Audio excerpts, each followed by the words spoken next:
महाभारत की कथा में पांडवों और कौरवों के कई ऐसे राज हैं जिनके बारे में हम नहीं जानते होंगे।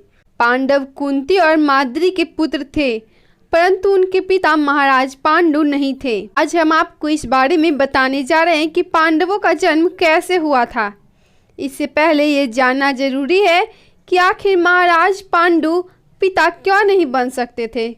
महाराज पांडु एक बार वन में शिकार करने गए थे, तो उन्होंने एक मृग जोड़े का पीछा करते हुए उनका शिकार कर लिया, लेकिन वो मृग के रूप में ऋषि किंडम और उनकी पत्नी थी। तीर लगने पर वे अपने असली रूप में आ गए और पांडु को श्राप दिया कि जैसे तुमने हमें काम क्रीड़ा करते वक्त मारा है, वैसे अगर तुम भी किसी के साथ संबंध बनाओगे तो तुम्हारी भी मृत्यु हो जाएगी। इस श्राप से पांडु बेहद परेशान हुए और सारा राजकाज विदुर और पितामह भीष्म को सौंप कर वन में जाकर रहने का फैसला किया।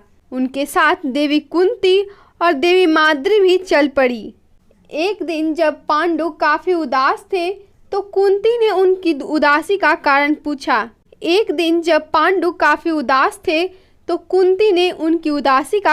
पूछा। तब उन्होंने सारी बात कुंती को बता दी।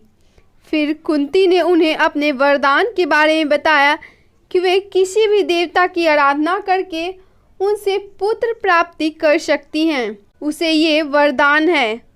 तब पांडु ने उन्हें धर्मराज का आवाहन करने को कहा। इस तरह युधिष्ठिर का जन्म हुआ। उसके बाद पवन देव के आशीर्वाद से भीम और देवराज इंद्र के आशीर्वाद से अर्जुन का जन्म हुआ। देवी माद्री भी अब पुत्र प्राप्त करना चाहती थी, इसीलिए कुंती से एक बार उस दिव्य मंत्र के बारे में बताने को कहा। तब माद्री ने वैद्य अश्विनी कुमारों का आवाहन किया, जिससे उनके पुत्र नकुल और सहदेव हुए। अब हम आपको बताते हैं कि पांडु की मृत्यु कैसे हुई।